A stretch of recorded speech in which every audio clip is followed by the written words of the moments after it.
Hey there, boys and girls. Welcome to this week's episode of Hollow Weekly. Nick and George here with some duds. I mean, we're calling this Elite Duds. Elite Duds. Because, a lot of times you watch stuff and it's hit or miss how you feel about it. A lot of people are enjoying it and they're like, what happened? Like it happened with me with Malignant. Like the first 5 reviews I read Conjuring about it were positive. Right. Yeah. And then boom.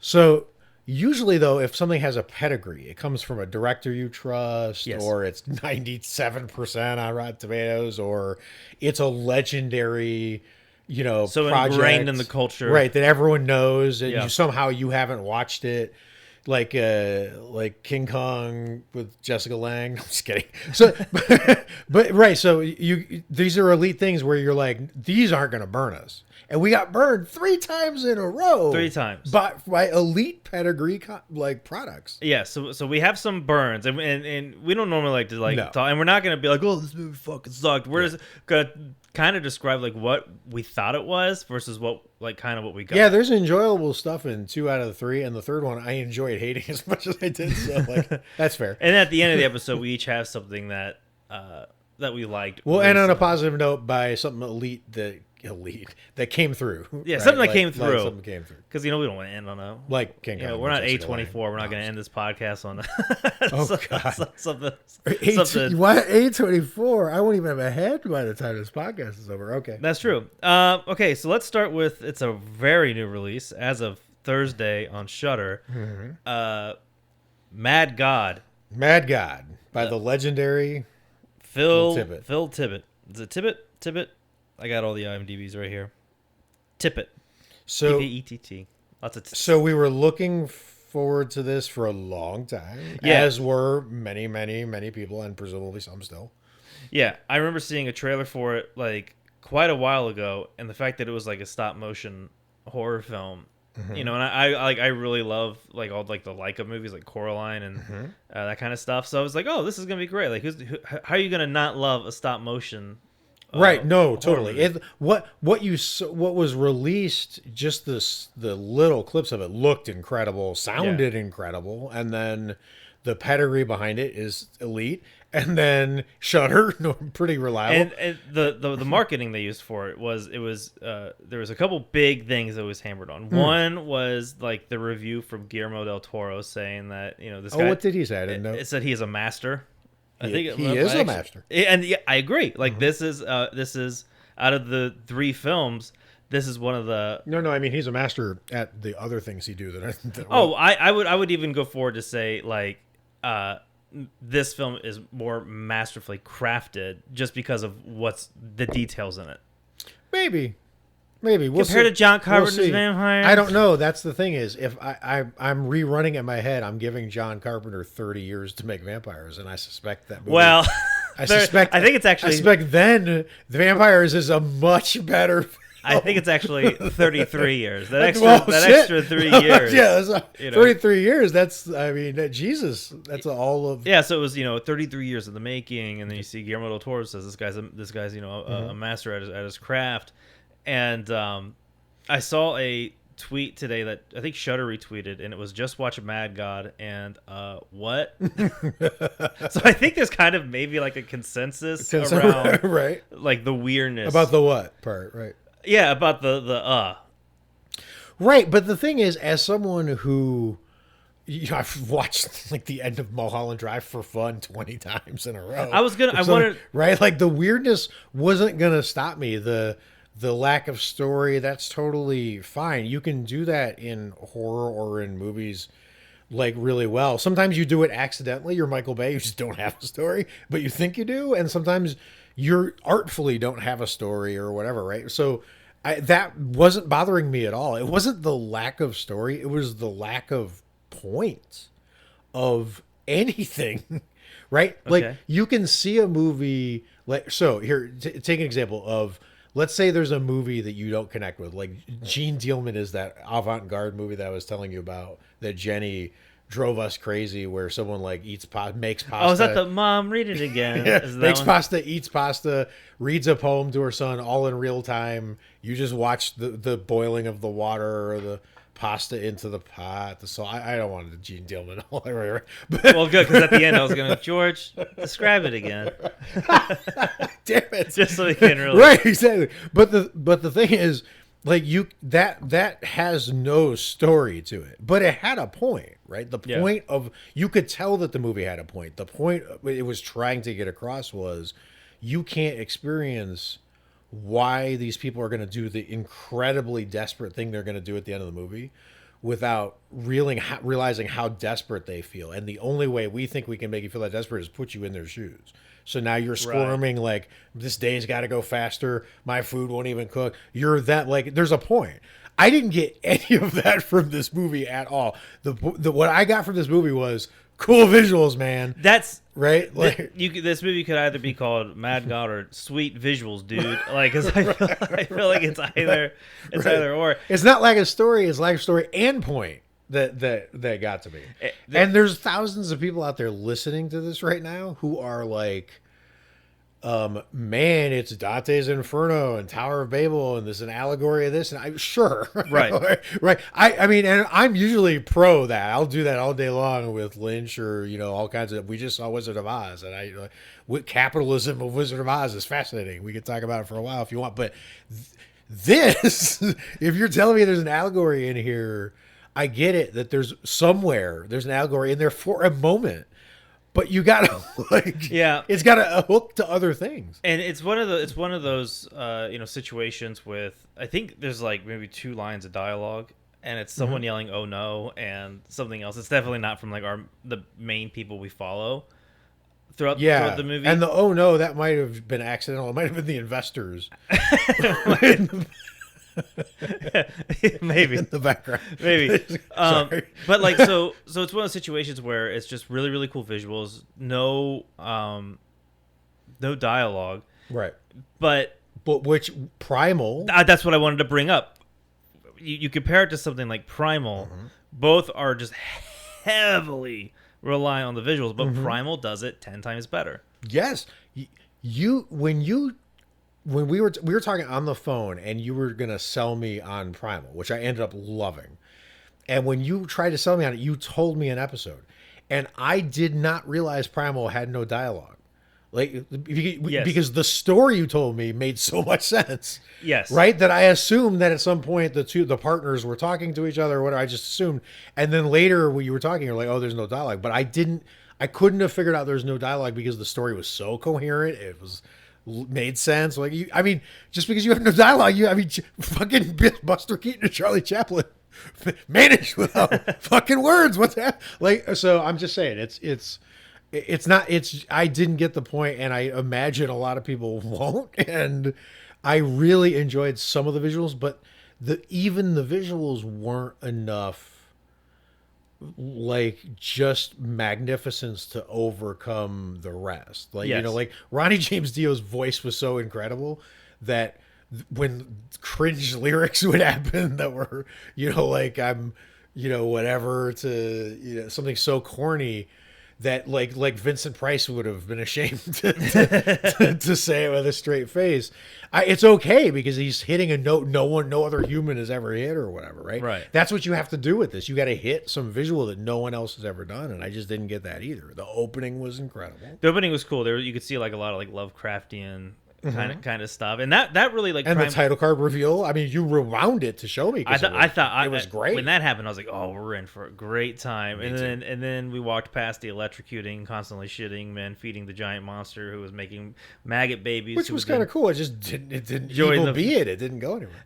Evil B. I wanted to bring that up. Oh God, too. No one will know what that is. Well, luckily, everyone listening to this clearly has an internet connection and can go to YouTube.com and put an Evil B. And what's the band's name? Menomina. I never know how to say. Put in Evil B, and it should come up. But it's a very similar kind of like stop motion-y type story, but and constructed the same way. Like the liquids inside things are getting pulped to feed other things in the system that turn around that feed other things in the system, and then there's like a Planet of the Apes, oh my God, we're on Earth reveal. That's usually how those stories go. You know what I mean? Like, and I thought Mad God was trying to do it, but I was telling you at one point, this was to me, it crystallized what was wrong with the movie halfway through when I realized that they were sending another one of the little My Bloody Valentine guys through the journey.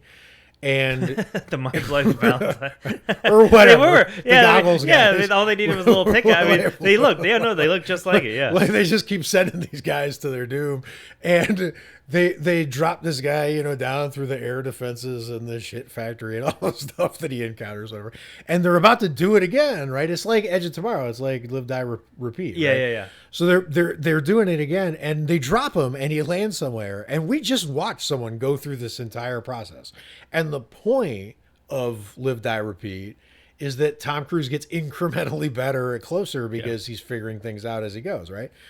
So in this construct, first of all, the only innovation, the improvement, like Tom Cruise, the next time he goes through, like he figures out how to pass a message to himself, through like in this one, they try approximately 1.7 million times with no improvements at all. And we know this because of all the briefcases in Big Business Mountain. Which you dubbed. There's just a mountain of abandoned briefcases with dynamite in them and clocks that none of them triggered. And you call it Big Business Mountain, which was chef's kiss. And so then we get to Big Business Mountain, and then they drop this guy down. And I turn to you and I'm like, all right, freeze this movie. I'm like, give him some advice. Tell this guy, you just watched the whole cycle. Like, tell him what to do. Tell him a better path to go. Like, and you couldn't because you can't because you don't know in this world who are the guards, who are the enemies, who are the I could have given him who are the friends, who are the. I could have given direction easy. So walk past the electrocuting, constantly shitting men. Go downstairs. Don't get caught by the evil baby monitor, and then hang a left. We're almost there. Hang a left, okay. And if you see a giant bull getting jerked off in an alleyway, you're in the right direction. Are you? Go past him. Don't look him in the eyes. Don't look him in the eyes. No. Keep going. Yes. And eventually you'll find Big Business Mountain, where you'll fail.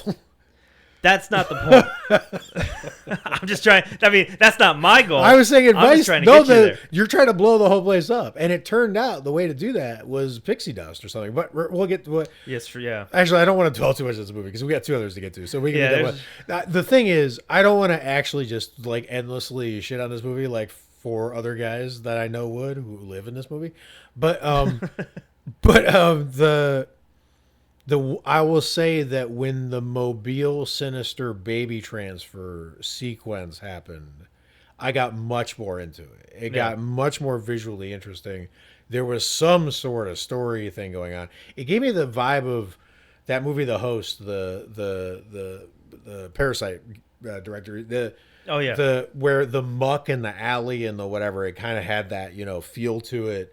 As this thing was floating, traveling, sinister, big scale, small scale, like you were saying, like all of a sudden it was huge Lovecraftian and then tiny. They were stepping on little tiny creatures, and then they were dwarfed by mammoth statues. That whole sequence was pretty great. So I give it that. That's not enough. Yeah, for me, the constant shift in scale was really cool. It always kept you on your toes because each room you went into, it was kind of like a haunted house. Each room was just completely different. It's just after a while, it gets kind of. It's got like a kind of a little grating to me. It reminded me of there's a CKY music video called Inhuman Creation Station. It's weird. All these stop motion things are all about like creating some kind of like involuntary workforce. Right. Very interesting. Very interesting. Yeah. I have nothing else to add. Nope. Mad God. I mean, if you love cool visuals, try it. I mean, I don't want to. Some of the music, the starting music and ending music were great. And the only thing like I can say is what every reviewer is going to say. Right. You've never seen anything like it. I mean, I felt like I've seen a lot of stuff like I feel like, it's like I said, I feel like I've been into a thrift shop in Burbank. Like, we know what that I feel like I've seen a Tool video. But anyway, moving on. All right, so that was Mad God. So, all right, so working our way backwards. All right, we watched Mad God last night and had the experience we had. Yes. I don't regret watching it, though. No. I'm glad I saw it. Me too. A few weeks ago, On Shudder as well. It was the last day it was on Shudder. It was Catherine Bigelow's Near Dark. Legendary. It's 87, right? Yeah, 88, I think. Fair enough. No, you're right. 87. Vampires is 88. It's weird. They're both like back to back. So 1987 is Near Dark. Catherine Bigelow. If you follow like any kind of horror page or just horror stuff in general, you've seen the shot of Bill Paxton burnt to a crisp with holes shining through his hands and stuff like that. Neither of us had seen this movie before, and because it's considered one of the crowning jewels of the vampire genre, which has got to be one of the largest subgenres of horror, if not the largest. And horror. When you look up like best 80s vampire horror movies, it's usually like one or two. Yeah. I mean it's a well regarded film, right? So it has an incredible cast, and on paper you get it because sort of what I was telling to you when we were watching it was the Rose the Hat gang vibe. Yes. Could be excellent. Like when you nail that, like they did in Dr. Sleep, that kind of outlaw gang with each has their role and each has their character. It's almost like a horror heist movie situation where everyone has a particular skill set or personality trait that's gonna drive part of the story or whatever. So you can see that it had more care in its construction than like a typical cash-in horror movie, like Dracula 2000 or whatever, right? So, So right, it's not Dracula 2000. You can see a mile away. It's not going to be. So we were excited. And it was weird enough, like the second vampire western we were watching too, and. You think with someone like Catherine Bigelow attached to it, like she's an Oscar winner, dude. Yeah, like, it's a lock. Yeah, you think like, oh, this is easy. Like this is going to be one of those. It was sort of. I thought we were going to have the same experience when we watched They Live, and it was. I know this is a highly regarded film from this acclaimed director, and then you watch. They Live, and you're like, well, how the fuck did I wait so long to watch this? This. I don't know what I was thinking of getting into when I watched They Live, and it met that whatever imaginary thing I came up with, and then some. Like it was actually, I'm glad you said that because I think I could neighborhood this, and that's interesting. So, if you had asked me, I don't know, 10 years ago, before the Renaissance, or 5 years ago, maybe we don't have to go that far back, whatever, which is a better movie, Exorcist 3 or Near Dark? I would have guessed Near Dark would be better than Exorcist 3.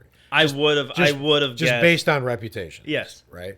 And so that's like the neighborhood. I would have expected Near Dark to honestly be better than Elm Street 3. Not more fun, but better. You think it would be like a I don't know.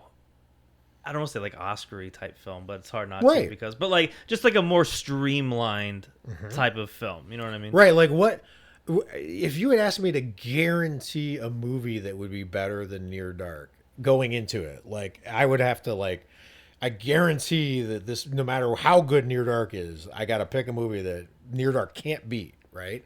Without knowing going into it, I would have had to go really high. I would have been easy. John Carpenter's Halloween or something because I would have feared Near Dark. It's legendary. Yeah. Anyway, I thought the exact same thing. Right. Unfortunately, so maybe expectations were set too high because. Well, I'm gonna blame it all on Caleb. Just one of the dumbest heroes in a horror movie. Oh my god! Kind of. Thor, the dog from Bad Moon, is a better hero than Caleb. It's so wild you brought up Bad Moon. So the one big thing with Near Dark, why it's bad is the writing. Like the writing is pretty bad. Terrible. What the hell? Terrible. So, and it was co-written by Catherine Bigelow and a guy named Eric Red. Yes. Eric Red was the writer for Bad Moon. Oh shit! That's really weird. Wow. Isn't that weird? Well, adapter of Bad Moon, because Bad Moon's a novel. Yes, I think Scream. I was looking at their credits, and there's some for Near Dark it was writer, and Bad Moon I think it was a screenplay. Crazy, but still, it's weird that those. It's funny because on looking back, both end sequences are incredibly visually goofy. Yeah. They're the kind of things that if you rescored them with other music and put them on a YouTube Don't Laugh channel, those people are screwed, right? But you just don't notice it in Bad Moon because you're really rooting for the dog and the heroes. Right. And it's got some legitimately scary parts, so you're kind of into it. Meryl Hemingway, if I remember, was amazing. Like so, but with Near Dark, they're like slow. Everyone looks like they're on the cover of Pink Floyd "Wish We Were Here." Yeah, smoke's coming out of them. Right, but it's just. I mean, come on. The one of the through lines of this and John Carpenter's Vampires, which spoilers the other movie we're going to talk about, is that I cannot believe how, like, don't do this. There are things that vampires you shouldn't do to vampires. They should not blow up like medium-sized bombs. My opinion. I just don't think they should. You mean bombs like explode. In The Hurt Locker, directed by Academy Award winner Catherine Bigelow. Right, exactly. And they also should not, run to death. Well, there's a lot of one of the big problems we had with it was just how goofy a lot of it was. So first of all, it's a vampire movie where they don't have fangs, which is, I guess, fine. Like, I think when we went to go watch Intruder at Josh's, you said something like you'd have to gum someone to death. And that visual is just awful. It would take like 6 months, right, to break skin. But it's not. They're all savaging people. They're tearing their open with their regular teeth like that. You could do that. You can't do that. It's not a thing. So there's the fangs thing, which is fine. Like, if you decide you want to do a twist on vampires and get rid of fangs, like, that's fine. I can it's not. I can live. What do you need fangs for? I get it. It's just there's a Capri Sun straw and stick it in. No, No, you're right. I mean, you could hack it, right? But like. The thing that I'm opposed to here is that it builds in some horror fan hypocrisy now, right? Because so like 98% of horror fans approve of this movie, but every time we post a horror meme making fun of all the fangs with Twilight being the punchline, everyone's like, whatever. But Near Dark is lamer fangs than Twilight. There's sharper teeth than Twilight. That is a fact. Okay. You're right though. I can forgive it, but. Imagine if I made a werewolf movie, but like when the moon came out, my ass got hairy. Like that was right. Like, that's a great. It's not that great. It's kind of annoying. Less teeth.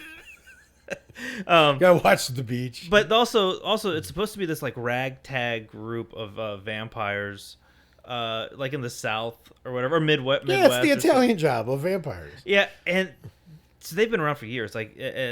Oh my! Forever, God. never. I'm gonna have a heart attack. You have to take this whole. But they cannot keep track of time. Like there is like 12 occasions in this movie where like the sun is clearly coming up, and one of them goes, "Wait, what time is it?" It's like, it's time to get a watch, dude. An alarm clock. If you're gonna rob and murder people, steal their wallets, go to Target, get an alarm clock.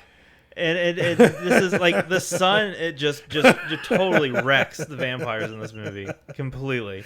The sun is like the sun to like if you were taking the SAT or if that even still exists or whatever anymore. The analogy, the word problem would be the sun is to Near Dark vampires as I don't even know. As cat jump scares are to horror movies, right? Like just inexplicably, boom, sun! Oh my God, sun! We gotta go. Like even in the beginning when May meets Caleb and they're driving in their truck for like what seems like hours and hours and hours. Like it feels like he meets her at like 2:30 in the morning, and then all of a sudden they're in the truck and it's like 5:30, 5:50, and the sun's coming. And it's just like, how many times? Like you think? Okay, I honestly thought one time. She's in the truck with the guy, and I didn't think that she was gonna live necessarily. I thought maybe like that was gonna be the introduction to like the vampires in this world. Like that would actually be kind of cool. It kind of would be like sort of like the end of 30 Days of Nights, but with a small C4 explosive. Yes. hitting the vampire. Yes. And I thought, oh, maybe that's cool. But then it turns out, she's part of the ragtag group. She's going to bite him. He's going to have to join them. And I was like, okay, maybe they're just going to do this sun thing once. Because you know the rules of vampires. Like, going in this movie, you know that they're going to have sharp teeth. Nope. They can't, garlic, crosses, sunlight. And so I was like, okay, that's cool. Because she's a vampire, the sun's coming up. It's going to create that tension. Mm-hmm. And like, hey, that's a great scene. Like, they're going to, there's a bomb under the table. It's going to detonate in 5 minutes. It's that kind of thing. Yep. And then they do it again. Yep. And then they do it again. Yep. And then Lance Hendrickson's like, what time? Wait, what time is it? It's 2 in the afternoon. Right. And then you notice the movie's called Near Dark. That's the thing. It's in the title. They're blind to near dark. The villain of this movie is the soft, diminishing lack of light at a certain point of day. That's the most fearsome thing in this film. It's certainly not Caleb or his dad. I mean, also, like, no, because that was the whole subplot of the movie. Is Caleb's dad's like working with these police to try to find him, and I've never seen a dad look for his son with less, pizzazz. Like, it almost kind of feels like he wrote it on his. He was like, mow the grass. Yep. Check the mail. Pick up drugs for the pharmacy. Maybe look for my son. Hopefully, we just happened to chance run into him at a motel that we're staying at after murdering a bar full of hicks. Right. Like, it's just the urgency is just not there. Right. Don't stay out too late because the sun. No. But the supporting cast, like, we were talking about Rose the Hat. Yeah. Like, you really feel like when that gang swoops in, like, there's gonna be some trouble. When this team rolls in, I'm like, all I gotta do is just get in a car and drive away do some laps until the sun comes up. They have. I admire the effort, right? They have a method to black out the vehicle on the run in case they're caught by the sun. It involves a lot of duct tape and curtain materials and burlap and denim or whatever's at hand. Just anything. A lot of Joann's fabrics. Yeah, exactly right. So they could die from lack of fabric, but I think they're well stocked, so that's good. I have problems with villains that can be defeated by lack of fabric, but that's okay. Yes. So that's part of their thing is they manage to do that, but then they get caught in a classic vampire western gunfight, and their plan in the gunfight with the sun shining down, as far as we could determine, what was their plan again? To shoot back. Well, because shooting back made more holes that made more sun. Well, the cops started shooting him when they were in the motel. Blasting. They hold up in broad daylight, vampires. Yeah, and then they try to like make a run for whatever vehicle they had. Right, but first they had a lot of bravado, like they were gonna win. The cops, they were like, "Screw you, cops! Let's show them what's what. We're vampires in the sun. We got this." And they were tough. They were they were acting like the crew, ironically, in the Fury tank. Oh yeah. And I guess it ends the same way. So I guess that their tactics for having been around longer than Shia LaBeouf and Brad Pitt or whatever, I think the Fury tank crew performed way better in the same circumstance. I think no doubt. I think Brad Pitt's haircut could take them all out. Like, he was killing people left and right. All they managed to do was shoot holes in their own sun defense. Yeah, it was weird. Dude. Did I miss something? No. So like, aside from like the bar scene where like Bill Paxton really shines, which was amazing. Bill Paxton is kind of like the saving grace to this, followed by there's that amazing kill. With the spur, yeah, that was cool. The whole bar terrifying scene it's fun to watch. Yes, and like it's definitely like probably like the biggest set piece. Yes, of the movie. And him chewing scenery and Lance Henriksen looking like legit intimidating, quiet menace mode, like whatever. Some of that's fine, but I mean, this thing is like 104% on Rotten Tomatoes. I couldn't believe my eyes. No, and Caleb.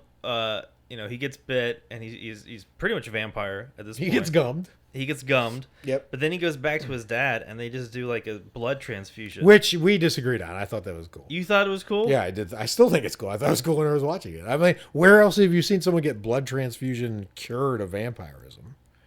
Like, that's the logical conclusion. They do that in Bram Stoker's Dracula. Doesn't Anthony Hopkins hook some people up to some I've seen syringe, like, I think they try to save what's her face. I don't know if it's successful though. No, it's not. That's what I'm saying. This is the first time that they took it to the logical conclusion. They were like, "What if we drain someone totally of vampire blood and put a whole bunch of like the neighbor's blood in, see what happens?" And I mean, hopefully she doesn't turn to the neighbor. I don't know. I don't know how this works, but it was cool. It was cool that someone did it. I don't know. I couldn't. I don't know, man. We were just bending rules everywhere with this movie. Indeed. But Homer was cool. He was the little vampire. Homer was amazing. He was good. Him and Bill Paxton, I thought were some of like the strongest. Yeah, I mean, Lance Henriksen wasn't bad acting. He was just not given anything real to do, and then very little to say. And Bill Paxton was fine. Homer was he was the star of the show to me. I'd watch a spin-off movie of Homer. Oh, I would too. I'd watch Near Homer any day of the week. No, I don't know. No, you don't mean near that guy. Far Homer. There's just too many shots of people in like a duster running through a cornfield, smoking to death, and you're like, all right, maybe vampires. Maybe the open countryside isn't the best. I don't know. Maybe a city with some buildings and shade would do. Yeah, but that's not. No, you could totally do this. There's a lot of open running open space kills in 30 Days a Night that they do just fine. They just did. Yeah, at night. When it's like totally cool for them to be out. Barlow's not just like going through like Wendy's to get like the McDonald's breakfast and then go over Josh Hartnett. Can you imagine? I just want to do the near dark move. Someone's got to have the technology to be able to add the near dark move to every other vampire movie. I just want to see them all play out in the near dark way, just to clarify for me that I'm not crazy and that this is bad. Because if I get to see 30 Days Night where Barlow's looking down, and he's like, no God, but son, right? No God, what time is it? Right, exactly. Oh shoot. 7:05. We really screwed up. No, God damn it. Right. So yeah, that's just not cutting it. All right. I don't know. We were disappointed, but the bar scene was cool. Bill Paxton was cool. Yeah. Lance Henriksen was great. The ideas on paper are really cool. Yeah, but overall, not what we thought it was. So that leads us, and so we were originally going to do this for How Low Can We Go? So this is not an elite movie, it's just from an elite director. So this is John Carpenter. Vampires. John Carpenter Vampires. $. Dollar bills. Dollar bills. This one. More exploding vampires. Even bigger. There's a lot more going on in this movie. This movie's a lot more streamlined than Mad God. I'll tell you that. I can at least tell you what happened, the events that take place in Vampires. But it's a John Carpenter movie we haven't seen. We actually saw this. Didn't do an episode and then went and saw They Live. So it was kind of cool. We had two back-to-back Carpenter kind of experiences, both very different. Both very different. They Live better than expected, and this worse. Yeah, what did you expect going into John Carpenter's Vampires? I expected low budget 30 Days a Night with a Western Red Dead Redemption vibe and some John Carpenter style. What did you get? What is this movie? Honestly, this is closest to my expectation of the three, which is a little unfair because, like you, I probably think that this is the least enjoyable of the three overall. Is that true? It's weird how you're right. I could see you doing the crunching the numbers, and it's weird how I think we would rate the movies we just watched. I would sit through Mad God again before Vampires, for sure. Yeah. I wouldn't pay attention to the whole thing, but I'd sit there. You'd have it on. I'd have it on. Right. I'd mentally check it out. And then I don't know where to put. What do you think? Like, is Vampires the least of the three? Like, I offer you 2 years from now the unavoidable invitation to watch one of these movies. You have to sit down with me and watch one of these three movies exactly 2 years from now on this date. Which one are you picking? You have to re-experience one of these. I know I'm not doing Near Dark because that really felt like a punch to the gut of what I was expecting from what I've taken in. So definitely not Near Dark. So I can eliminate that first. It's got to be Mad God. I think. Yeah, actually, God. With my own phrasing, I think it might be vampires. Really? Yeah, Near Dark is the dimmest of the three to me. There's just no juice to squeeze left out of there. I'd just be hanging out for Bill Paxton and then dying inside. Yeah. So right. I love Cheryl Lee. I like some of what they do with Valak. The first Valak attack is kind of great in Vampires. There's some Western shots. It's got the most Western-y vibe of the three to me. Near Dark had more of a I'm training for the Olympics vibe. And I will say the opening scene in Vampires was... I wish the opening scene was what Vampires was more of. Yes. Because it felt just like a cool ragtag group of vampire hunters with like the craziest looking technology. Like they had like these big cool silver guns, and like they had a spear they would hook into someone, and then someone at the truck it was a big wire hooked up to a truck, and they would give them the sign. It would drag the vampire outside in the sunlight and burn them up. Like they had a really cool system. So like that opening for Vampires was pretty rad. Yeah, totally. And that's the thing is, I mean, You're hoping for something like this where any kind of comedic elements, or James Woods for God's sake, is involved. You're hoping for From Dusk Till Dawn greatness, right? Mm-hmm. You're hoping for like a sneaky, great, unexpected performance from Juliette Lewis or Harvey Keitel. You're looking for incredible action sequences. You're looking for that Western, like you feel like you got dust on your clothes when Near Dark gave me none of that, right? So, Mad God, I definitely had something on me, but it was shit. And then, so I think I gotta go with this one, amazingly. Wow. Because it's probably the least competently made of the three. Don't kill me, John, but like, right? Like, but that's not even his fucking fault, because I think they like 1/3 the budget of this. Oh, did they? Yeah, so I think so. First of all, I think this comes from really good source material. The novel, the John Snakely novel, is actually legitimately pretty damn good. So, the idea is strong underneath. You can feel it's got good, core to it. So I think that part is. And then I read that it was set at $60 million, and then when they got ready to shoot it, because I think Carpenter came off a huge failure. I think it was Escape from L.A. Okay. Not failure aesthetically, just failure in terms of if bombed at the time, right? And he'd already been burned so many times, so he was bummed out. So I think when he went to this, he thought a big budget. I get to do Western, which is a passion of his, and I think he wanted like a vampire action-y hit on his hands. And then they took the budget from 60 million to 20. Oof. Right? So I don't think it's his fault. I think it's just coming off a punch to the gut and then having to try to make this work based on 1/3 of what you were promised. I think it's okay. It's just not. Also, I love Prince of Darkness. I love In the Mouth of Madness. I like mid-tier. I'm sorry, that's probably a shorthand way to say it, but I love the not Halloween thing Carpenter. Right. I love Christine. I love the movies in this. I wanted this to be there, but this is not there. This is living down with Escape from L.A. Yeah, no, it just didn't hit right. There was just something about it, like even like the he does a lot of his scores, and there was just something about like it wasn't like super memorable. No, like that's one of the tests we always talk about. Like you remember, like so, like I actually we talked about how much like we really didn't enjoy The Green Knight, but like there's good music in The Green Knight. Yeah. I remember that. There's some good visuals in The Green Knight. Totally. There's good visuals in Vampires.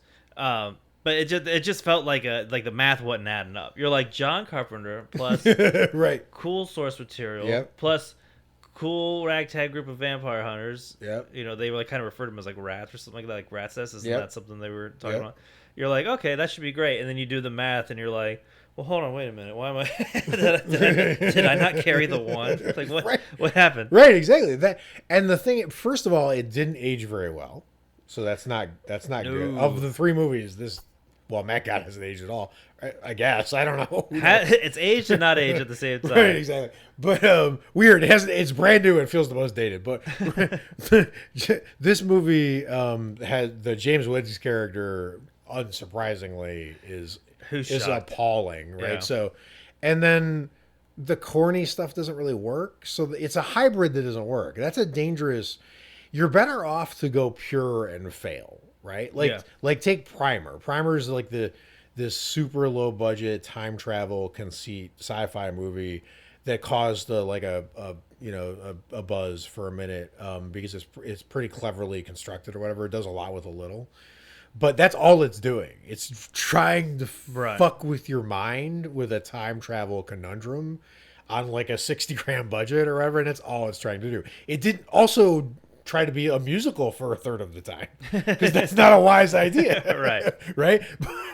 This was like people were serious in their stakes and people were getting killed in appalling ways, and Sheryl Lee was amazing, so I was rooting for her to, whatever, like you always do with her because she's so gifted. And then they would say something just so dad jokey or bad or dumb. Yeah, James Woods would be like, "You want to smell my balls?" And you're like, "What?" And he's like, "I'm just messing with you."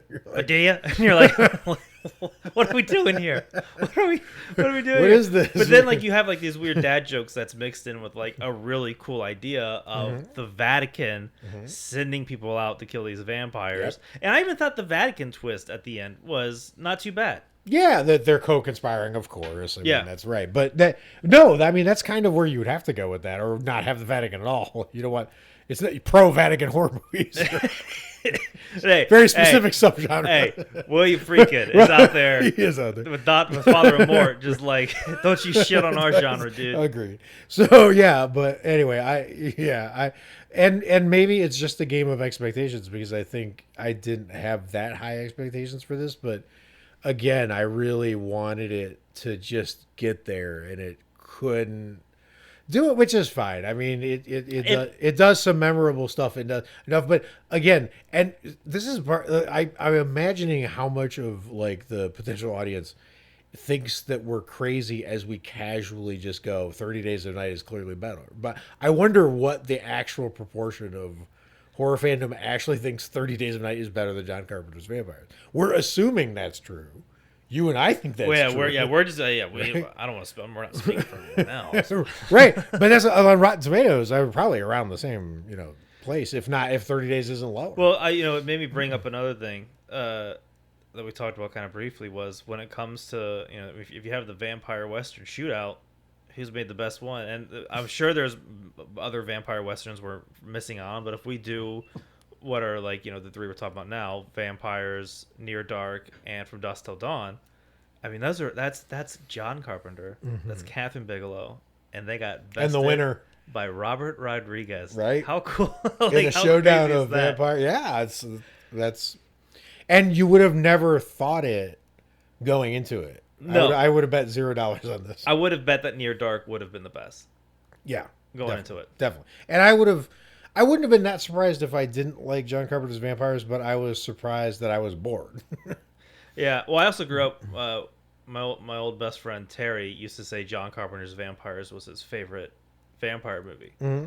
So maybe we just came to it too late. Maybe we should have watched it. Yeah, I mean that's the thing is I could see if you were living in a time where vampire movies started really tame. And you had like Chris Sarandon, Fright Night, glam vampires, and you had like whatever, and then all of a sudden, the Near Dark comes along, and it's this kind of thoughtfully constructed movie, built a little unusual with its characterization, and it hits you with that opening, right? You could see that making an impact or a memory at the time based on what you might have been seeing around it. Although I feel like '87 was a pretty goddamn good year for horror, so whatever.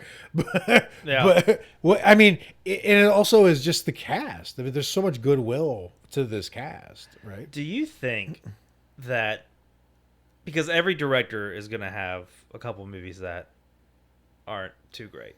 Yeah, I mean Hitchcock. Right, so every director has a couple movies that just aren't they're not gonna be up to snuff with some of the other movies. Right. Do you think watching Vampires and then going into They Live, do you think that made the They Live even sweeter? Like, Yeah, I do. I mean, I think in this case, but I don't think it would have made any kind of like significant difference. Like if they Yeah, lived, like we were still going to enjoy They right. Live to a certain And level. I think it was a much more of an impact how we saw They Live. Yes. Right. So, but check out our last episode for that one. Right. Good. But the biggest impact by far is that They Live's a goddamn masterpiece. Yeah. Yeah, I still think we would have enjoyed it a lot, but I don't even know like what watching vampires before how it would have made it sweeter. I just have that kind of like gut feeling that it did to some level. Yep. Which is kind of interesting. Yeah, totally. But the thing is, Near Dark, that was one of the things that I felt like was really strangely missing, and I'd love if someone. This is the thing that most was surprising to me, and if someone can explain how I missed it, I would love to find out because it truly was surprising. I expected Near Dark to be subversive, right? Like the way Ginger Snaps is subversive, or the way I didn't expect it to not feel subversive, and the fact that it didn't feel subversive at all really took me by surprise. But we did watch some good stuff. Oh yeah, okay. Elites that came through. Go ahead. Elites that came through, and for me, it is without a doubt Stranger Things. Sorry, I love yours. Season 4. You didn't even hesitate when I was pitching this right before we were recording. You're like, oh, I know mine. Oh, I mean, it's no question. Like Season 4 has been my favorite. In fact, the first episode, maybe it was like the first 2 episodes, I was kind of like lukewarm on. Like I liked the introduction to like the Hellfire Club and the grandfather clock and all like the all that stuff. Right. But there was a couple scenes that just felt like really kind of wonky, like written wise, and I don't know what it was. And Alex and I were like, we kind of looked at each other. We're like, are you into this? And I was like, not really, but like I'm not. I knew you were going to finish it, but I wasn't sure you were going to finish it for some weeks, and that's not the feeling you get when you're loving something. That's the vibe I got from afar at some point, and then it changed, and then you. Yeah, and then for some reason episode 3 on up just completely switched, and episode 4 I think was the one that has the Kate Bush song running up that hill, which that scene there. I mean that it's crazy what a masterclass of a scene can do for someone like that song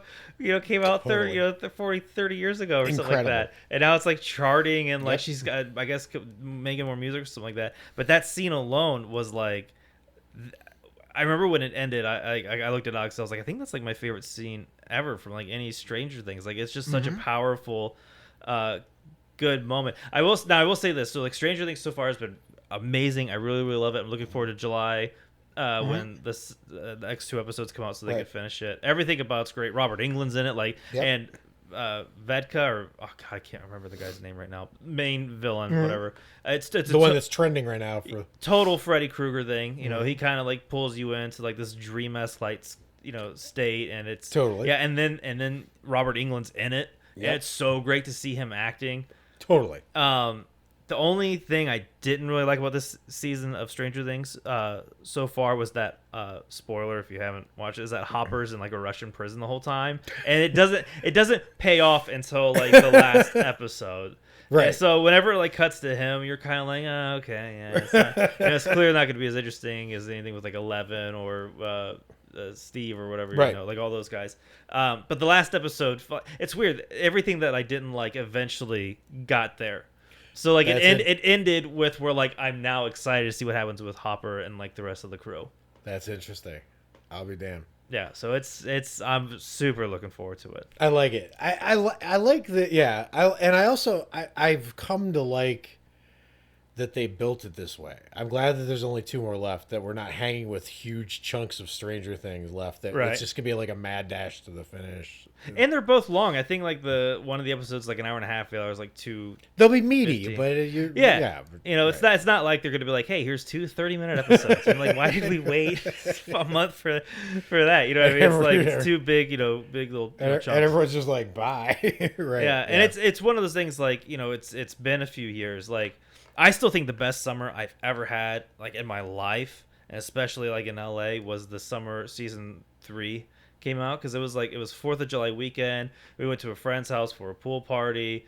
Then we went and saw Phantom of the Opera. Then we went to Yamashiro for the first time, and then I did like a stand-up comedy on like the main stage. And, cool. It was like a really packed weekend. Yeah. And like that to me was like, oh, summer doesn't get better than this. Right. And so when this season came out, it didn't come out on 4th of July. Right. But I was like, for some reason, as soon as it's June, everyone's like, it's summer, and I'm like, yeah, it's June 20th, I think, or it's 22nd. I was like, technically that's summer. Don't try to steal spring's mojo. Right.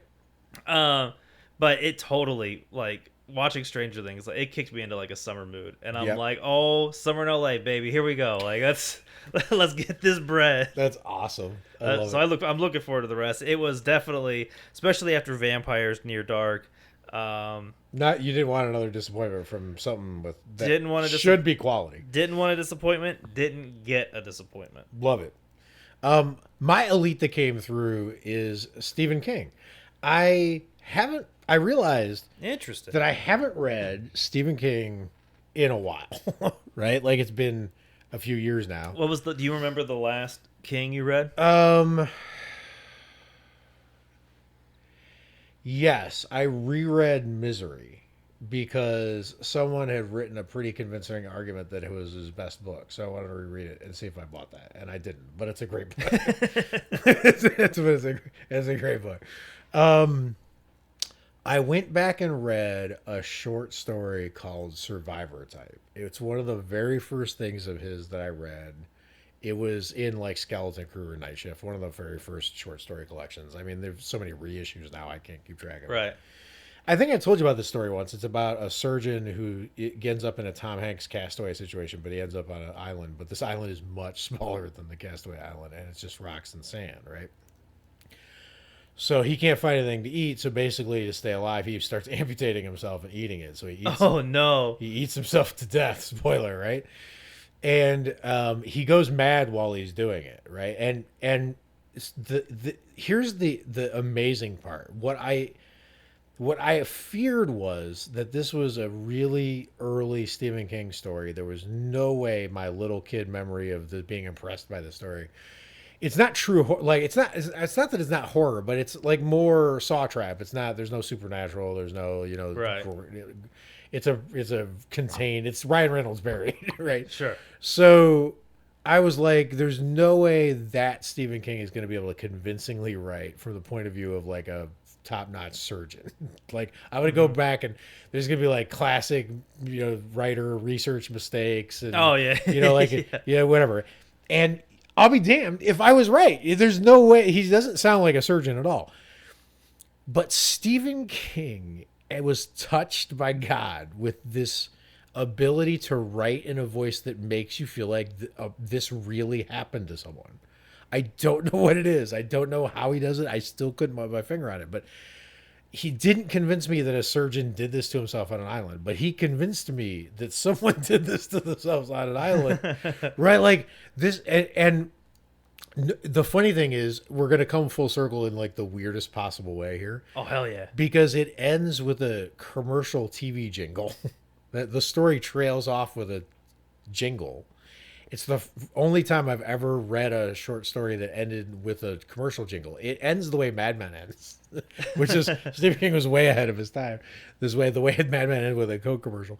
So like, it's the McDLT, the keep the soft side hot.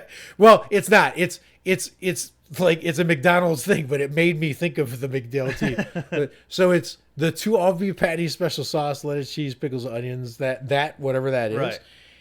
So what he's done is he's down to one hand left, and he's got nothing else to chop off. He's chopped off his feet. He's chopped off the other hand, right? And he's dying of starvation and dehydration, and he's only got one hand left. And he's like, can I do this? Can I chop off a hand with no other, like, he's like, I can do this. I'm so hungry. All I want to do is eat 2 all beef fatty special sauce, lettuce, cheese. And it just trails off with this insane man on a desert trying to figure out how to chop off his one remaining hand or anything else he could chop. He's taking off his legs to the knees. Like he's just laying. Oh my God. Right. It's horrifying, but it's magnificent. Like Stephen King was, and that's the thing is, even with flaws, it's still like there's this fountain of just horror writer like stuff, and he just had it, and it's still amazing to this day. It's not the best written story. It's corny. What is it again? It's called Survivor Type. Survivor Type? Survivor Type. He's like, I'm a Survivor Type. Oh, buddy. Oh, man. He is. I mean, he's not dead. When you leave the story, he's still alive. He's Anakin in it on Revenge of the Sith. Oh my god! But whatever. Anyway, I expected to be disappointed, and I was not. I expected like it was going to be corny, and I was like, I can't believe I like this as much as I did.